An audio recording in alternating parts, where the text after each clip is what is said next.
Hey folks, it's Jang here from ultimaterc.com with a review of the 5000 milliamp hour 2S 7.4 volt 40C LiPo battery pack from Gensace.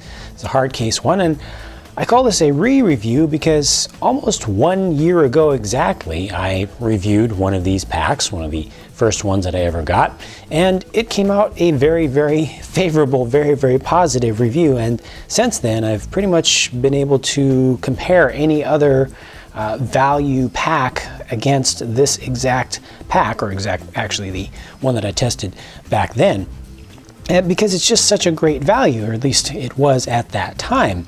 And it's been a very popular pack. It has sold out repeatedly, and almost everybody who has used these packs has had good experiences with them. Up until recently, I've started to see some notes on the URC forums about folks who have been having not as good of experience with the newer batches of these battery packs, and I've finally started to see some objective data that suggests that their quality may have decreased. That's why I went ahead and bought a new one of these to test it out for myself and see what was actually going on with these packs. Now, there has been a change in the physical design of these packs. Previously, when you bought one of these Gensace 40C packs, hard case, they came like this with the terminals in the top where you could actually remove the battery leads, and it came with one of these sets right here with the little balance adapter on it. I always just used shorter ones that don't have the balance adapter, so you don't have that extra wire hanging around. But this is the way they did them, and a lot of folks have had issues depending upon how they installed the battery in their vehicle and how much physical pull was put on the wires. Some of them have had these banana connectors go bad, where they actually just get soft because there's a little springy area around the middle of them, and if you use that and reuse it, plug it and unplug it a whole lot of times, or just get a lot of force on it, those will start to flatten out, and then you won't get as good of a connection in there, so that'll actually deteriorate your performance over time.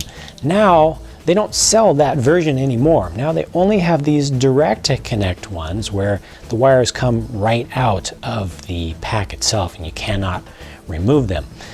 Another unfortunate consequence of their change is that they're now only giving you these connectors, these 4mm polarized connectors, which they've got a little banana connector on the inside on one, and then it's a female 4mm bullet adapter on the other. But this is a style that is not used by many vehicles, and most people end up having to get rid of these. So you've lost a little bit of value there if you're running a more standard connector like a WS Dean's compatible connectors, or a Traxxas connector, something else that, or even just direct bullets.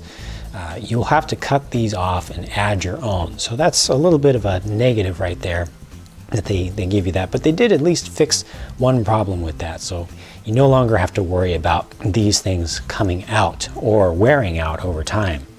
After cutting off that connector and putting on my own genuine WS Dean's connector, here are the results, and as you can see, statistically there was no difference between this most recent battery and the last set that I tested. The previous one was actually tested at a slightly higher temperature, and that probably accounts for most of the difference in voltage that you see here, although that difference is very insignificant. On the track in back-to-back testing, the new pack felt like it had just a little bit more punch than the old one. And that was really good news because that's the expected result.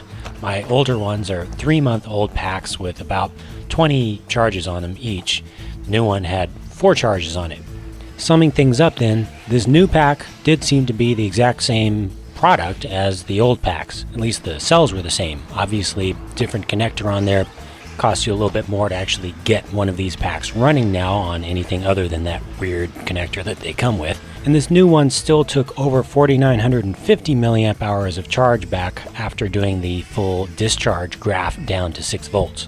Now, none of this is to say that they haven't had a bad batch or that they haven't had some inconsistencies from time to time. Plus, in the year since my last review of one of these packs, the LiPo budget market has heated up quite a bit.